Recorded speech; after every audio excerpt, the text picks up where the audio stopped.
हर तरफ ये खबर सनसनीखेज खबर चल रही है कि BLA ने बलूचिस्तान क्वेटा से एक ट्रेन हाईजैक कर ली है जो कि क्वेटा से पेशावर की तरफ रवाना हो रही थी। 500 से लेके 700 के करीब इसमें पैसेंजर थे। 140 के करीब यहाँ पर सिक्योरिटी फोर्सेस है जिसमें ISI के नौजवान थे, FC के थे, आर्मी थे। उनको भी जी BLA ने जो है बंदी बना दिया है और जी मुतालबात कह रही हैं BLA हमारी गवर्नमेंट माने, वरना जो है फिर लाशें रिसीव करने के लिए आप रेडी हो जाए। अगर देखा जाए पाकिस्तान की तारीख का ये सबसे बड़ा और सबसे पहला अफसोसनाक वाकया है कि जहां पर ट्रेन को BLA की जानिब से हाईजैक किया गया है। इस वक्त जो है पाक फोर्सेस की तरफ से जी एयर स्ट्राइक का बाकायदा तौर पर भी आगाज कर दिया गया है। देखें, नो डाउट कि ये बड़ा अफसोसनाक सान्य है। इस तरह के सान्यात कहीं पे भी हों, पाकिस्तान में हों, इंडिया में हों, अफ़गानिस्तान में हों, बांग्लादेश में हों, इराक़ में हों, शाम में हो, तो उसको कंडेम करना चाहिए।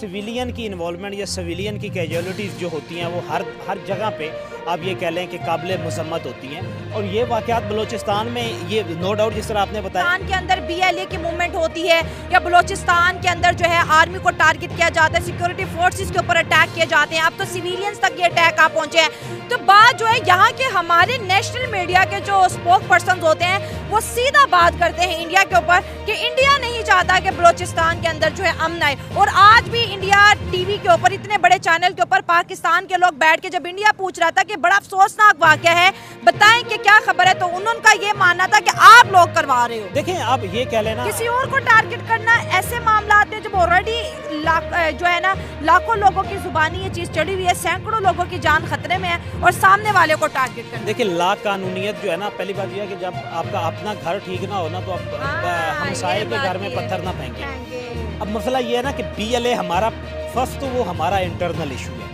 अब रिसेंटली कुछ 6 महीने पहले BLA के अगेंस्ट ऑपरेशन की बात चल रही थी। हमने KP में ऑपरेशन किया, दहशतगर्दों को हमने दहशतगर्दी यहाँ से दहशतगर्दों को मार भगाया, यहाँ से हमने अमन कायम कर लिया। वो सवात जहाँ पे कभी एक सेपरेट स्टेट की तरफ वो जा रहे थे, शरीयत का निफाज हो गया था और वो पाकिस्तान से अलहदा हो गए थे, हमने वहाँ पे ऑपरेशन करके उसको आप सूबे के आप कौमी धारे में लेके आए। इंफ्रास्ट्रक्चर तबाह किसका करें? बलूचिस्तान का करें। कोई हॉस्पिटल बनता है बलूचिस्तान का, वो तबाह कर देते हैं। स्कूल बनता है उसको तबाह कर देते हैं। कोई फैक्ट्री बनने लगती है उसको तबाह कर देते हैं। ऑयल रिफाइनरी बनने लगती है वहाँ पे तबाह कर देते हैं। इतना बड़ा पाकिस्तान का 70% सबसे बड़ा सूबा 42% रकबा पाकिस्तान का कंटेन करता है, वहाँ पे इंडस्ट्री नहीं लग सकती। इस BLA पावर के सामने जब अपने आम आवाम के चेहरे आ जाते हैं ना, आम आवाम का जानो माल आ जाता है ना, तो बेबस हो जाते हैं। ऑपरेशन करना कोई बड़ी बात नहीं है। BLA मुट्ठी भर लोग हैं। पाकिस्तान आर्मी जो है ना, आधे घंटे का ऑपरेशन है यहाँ पे, आधे घंटे में ये तितर बितर हो जाएंगे, बल्कि ये नज़र भी नहीं आएंगे। मसला ये है कि आम आवाम है। आम आवाम,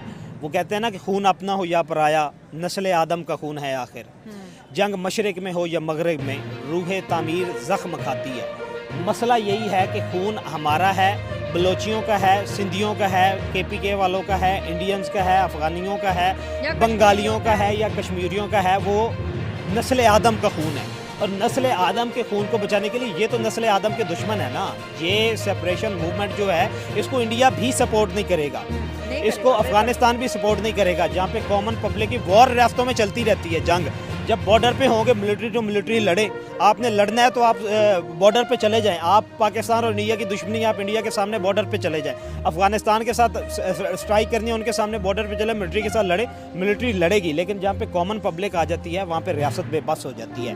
रियासत बेबस नहीं होती, रियासत को चेहरे नज़र आ रहे होते हैं, रियासत को अपनी आम आवाम आ रही होती है। रियासत के मिलिट्री का, हमारा मिलिट्री का सरबराह जनरल आसिम मुनीर है, तो उसको नज़र आ रहा है कि ये मेरी आवाम है, इसकी जानो माल का तहफ़्फ़ुज़ मेरी जिम्मेदारी है। मैंने आज आर्मी चीफ हूँ, मैंने आज भी जवाब देना है, कल मैंने अल्लाह को भी जवाब देना है कि तेरे पास सबसे बड़ी फ़ौज थी, तूने क्या किया।